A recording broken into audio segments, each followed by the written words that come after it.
Nós vamos falar desse ambiente político, possíveis interferências do STF com o Diogo Schelp, que é comentarista aqui da PAN. Diogo, boa tarde. Boa tarde, Denise. Boa tarde a todos. Bom, Diogo, a gente vê essa impossibilidade de uma interferência direta em relação à questão do impeachment. A decisão ficaria com Arthur Lira, mesmo que é o presidente da Câmara. E nós temos uma outra novela que foi solicitada também, uma interferência do STF que não ocorreu, que é em relação à sabatina, né, para que se possa escolher aí o novo integrante do STF. André Mendonça até agora não foi sabatinado, né? Ele deixou o cargo e temos esse vácuo aí. Alcolumbre não toma providências, mesmo com os outros senadores cobrando uma posição. E aí eu queria saber como é que você vê o papel do STF em relação a essas questões do impeachment, de não ter prazo, apesar da quantidade imensa de pedidos apresentados contra o presidente Bolsonaro, essa questão da sabatina, sendo que eu lembro que a CPI está rolando por uma interferência do STF, não é? Exatamente. Teve essa questão da CPI, foi o que permitiu aí a instalação da CPI, a decisão do STF de que Rodrigo Pacheco deveria analisar, né, as recomendações ali, os pedidos dos senadores para abrir a CPI.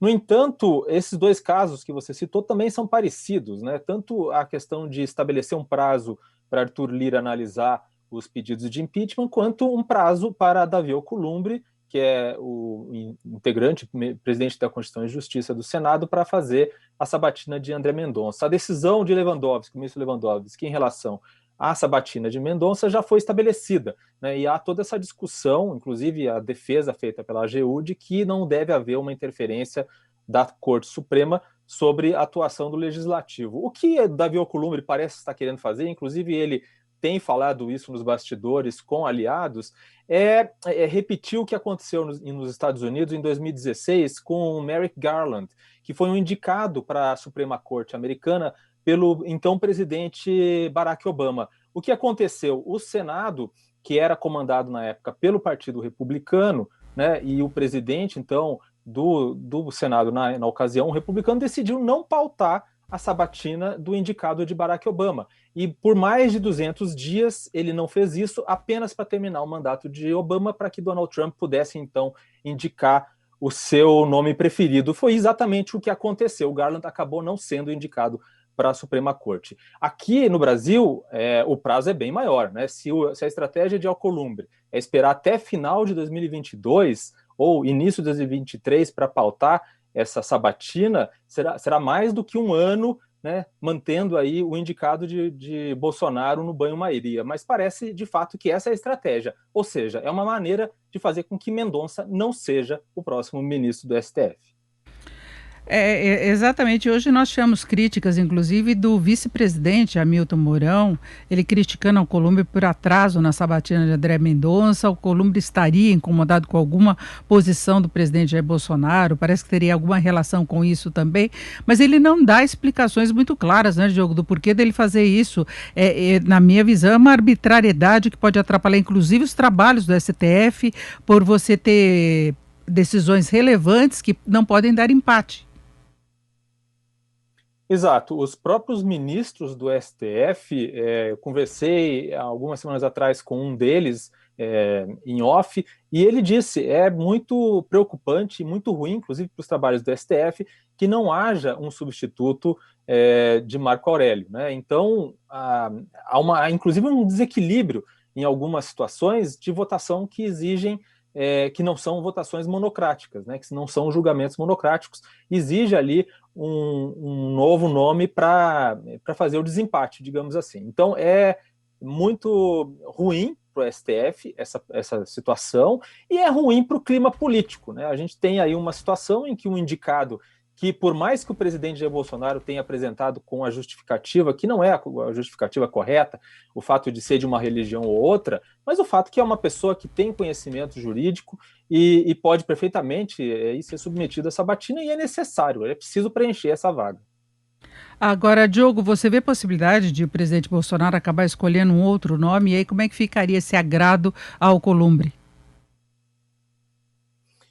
Seria um reconhecimento de que Alcolumbre venceu a queda de braço com o presidente. E tem uma discussão toda também nos bastidores, né? Já se aventou um outro nome para ser indicado no lugar de Mendonça, já que há essa dificuldade aí de fazer essa sabatina, mas também houve uma chiadeira por parte de algumas lideranças evangélicas que disseram que não, que querem ter ali uma voz para decidir se houver mesmo outro nome indicado no lugar de Mendonça, alguém que eles realmente considerem que seja terrivelmente evangélico, como disse, né, como prometeu o presidente da República. No entanto, como se sabe, um ministro do STF deve fazer os seus julgamentos com base num livro que é a Constituição, não na Bíblia. Então, até isso é bastante heterogêneo, né, no Brasil, na situação atual, né? Você tem aí grupos religiosos querendo ter uma voz na decisão de quem vai ser o próximo ministro do STF. Agora, vamos à CPI da Covid, não é? Que não se sabe se vai dar uma esticada aí no prazo, desistiram de convocar novamente Queiroga, falaram que era talvez perda de tempo, de dar palanque para o ministro, já se sabendo do que ele falaria, e eles estão propondo aí algum depoimento final, mas mantendo aquele prazo. Como é que você vê essa fase que é final mesmo? Pode terminar semana que vem. Não haveria mesmo necessidade de convocar o Marcelo Queiroga já depois 2 vezes, e além da questão de palanque, é realmente uma dúvida do que mais ele poderia acrescentar ao que ele já disse. A única razão é o fato de que, na semana passada, eu trouxe à tona o relatório que foi elaborado por um painel de 20 cientistas a respeito dos medicamentos para o tratamento inicial da Covid-19. Esses cientistas concluíram que não há nenhum remédio que deva ser indicado para o tratamento pré-hospitalar. Isso inclui, obviamente, todos aqueles medicamentos que haviam sido defendidos pelo governo Jair Bolsonaro. Isso, quando esse documento veio à tona, eu revelei isso, houve uma grande pressão interna, né, para que esse relatório não fosse votado tão rapidamente pela Conitec, que é um órgão consultivo do Ministério da Saúde.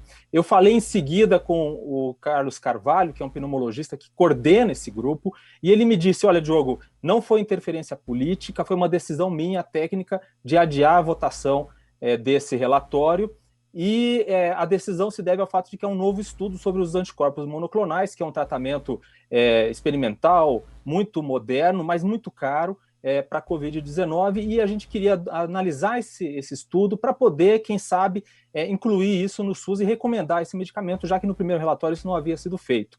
Então, o que eles devem fazer agora, a CPI deve fazer, é convocar o Carlos Carvalho, esse médico que coordenou esse estudo e que pediu, segundo ele, pediu para adiar essa votação desse relatório. E ele deve ser ouvido na segunda-feira que vem, então ninguém melhor do que ele para responder essas questões, para saber se houve mesmo interferência política ou se é mesmo uma questão técnica a decisão de não aprovar ainda agora esse relatório tão importante que pode colocar uma pedra sobre esse assunto do tratamento precoce.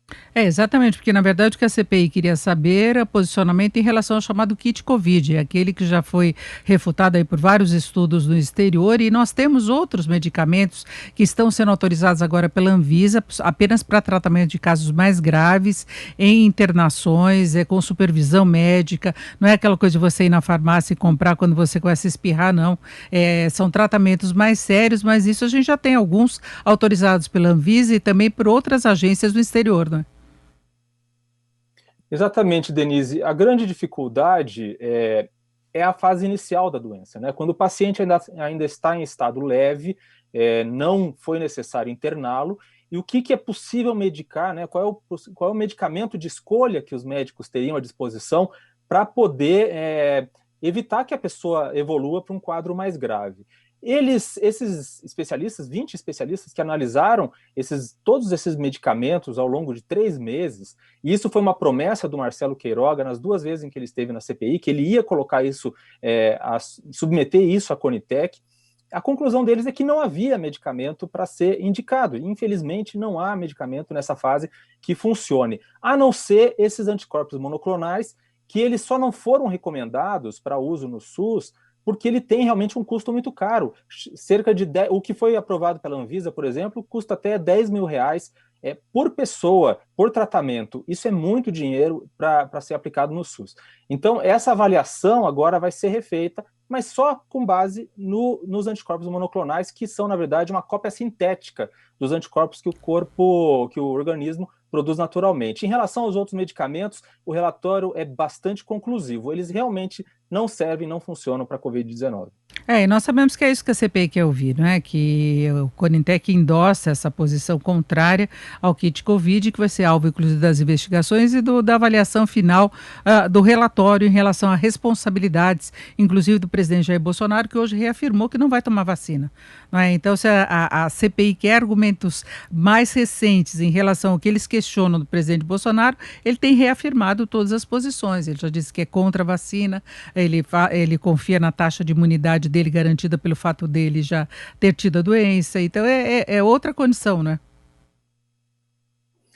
Pois é, e é verdade, viu, Denise? Outro dia eu ouvi de você mesmo uma afirmação que eu acho que é muito verdade, que é o seguinte: no fim das contas, o fato do presidente ter se vacinado ou não, não está tendo tanta influência na decisão das pessoas de se vacinarem. O Brasil tem aí um índice de vacinação mais alto do que outros países, por exemplo, já passamos a Alemanha, né, em primeiras doses aplicadas, então há uma adesão da população à vacinação maior do que em outros países, isso é muito positivo, e, enfim, no fim das contas é isso, a decisão mais importante agora, em relação a esse estudo que os senadores vão escutar na segunda-feira, é em relação ao que se recomenda para os médicos, né? O que os médicos, dentro da sua autonomia, têm como recomendado para aplicação na fase inicial da doença. Isso é muito importante porque os médicos precisam de informação para tomar essa decisão. É isso, eu conversei aqui com o Diogo Schelp. Diogo, muito obrigada, uma boa tarde. Boa tarde, Denise. Boa tarde a todos.